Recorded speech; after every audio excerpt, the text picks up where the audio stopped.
Assalamualaikum warahmatullahi wabarakatuh. Halo teman-teman semua, apa kabar? Balik lagi bersama saya Amelia Nurul. Di sini saya akan sedikit berbagi informasi mengenai mitos dan kepercayaan yang ada di masyarakat Minangkabau. Simak baik-baik videonya ya. Oke, kita akan membahas mengenai mitos. Menurut Harsojo, mitos adalah sistem kepercayaan dari suatu kelompok manusia yang berdiri atas sebuah landasan yang menjelaskan cerita-cerita yang suci yang berhubungan dengan masa lalu. Dan untuk kali ini, mitos yang akan kita bahas yaitu mitos dan kepercayaan masyarakat Minangkabau. Mitos yang pertama yaitu batu angkek-angkek.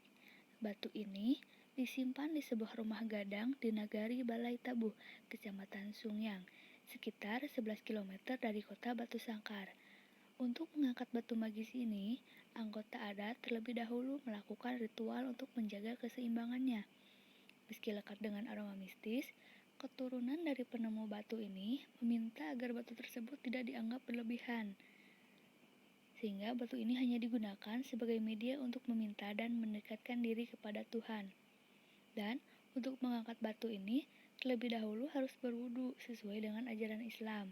Lalu berdoa kepada Tuhan, meminta apa yang diinginkan, misalnya jodoh. Kemudian badan membungkuk dan tangan kanan dan kiri menarik batu ke atas pangkuan. Kalau bisa ditarik ke pangkuan, maka apa yang diminta akan terkabul. Mitos yang kedua yaitu Bukit Tambun Tulang.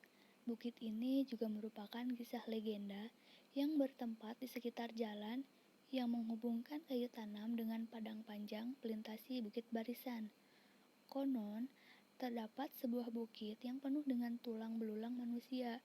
Kisah ini menceritakan sulitnya orang dari pesisir untuk menuju pusat negeri Minangkabau karena harus mendaki bukit, kemudian dirampok dan dibunuh di sebuah bukit yang dinamakan Tambun Tulang. Mitos yang ketiga yaitu ikan Sungai Janiah atau Sungai Jernih.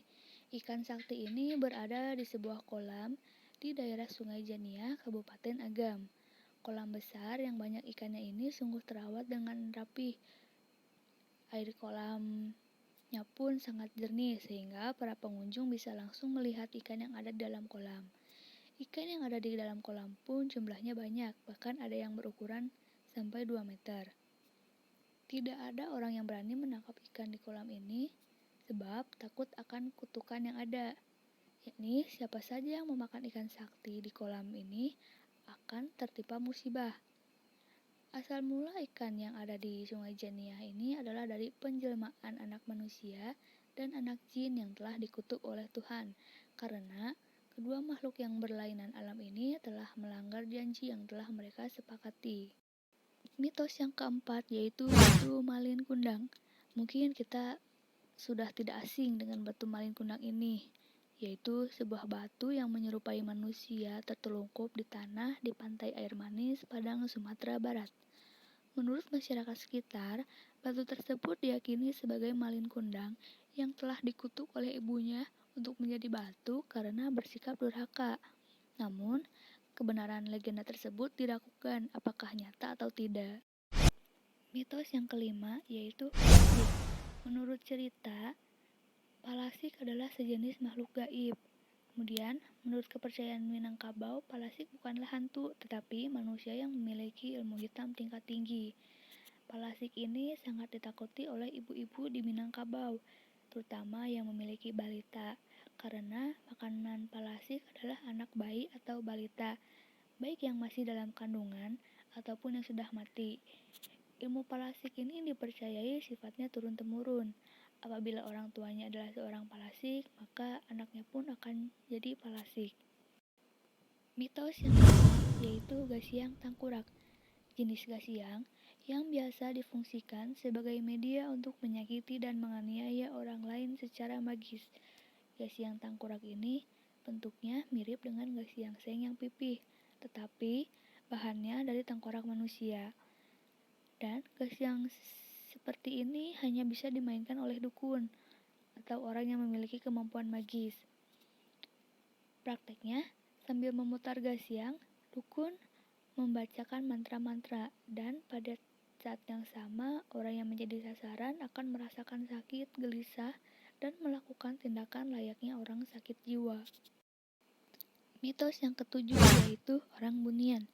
Orang bunian adalah mitos sejenis makhluk halus dari wilayah Minangkabau.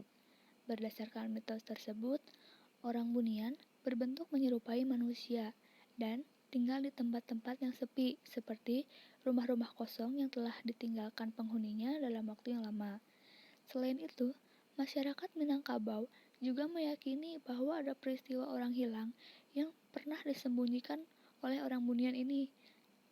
Dan mitos ini masih dipercaya banyak masyarakat Minangkabau sampai sekarang. Oke teman-teman, itulah tadi beberapa mitos dan kepercayaan yang ada di masyarakat Minangkabau. Semoga dengan adanya video ini bisa menambah wawasan dan pengetahuan teman-teman semua. Sekian dari saya, mohon maaf apabila ada banyak kesalahan. Wassalamualaikum warahmatullahi wabarakatuh.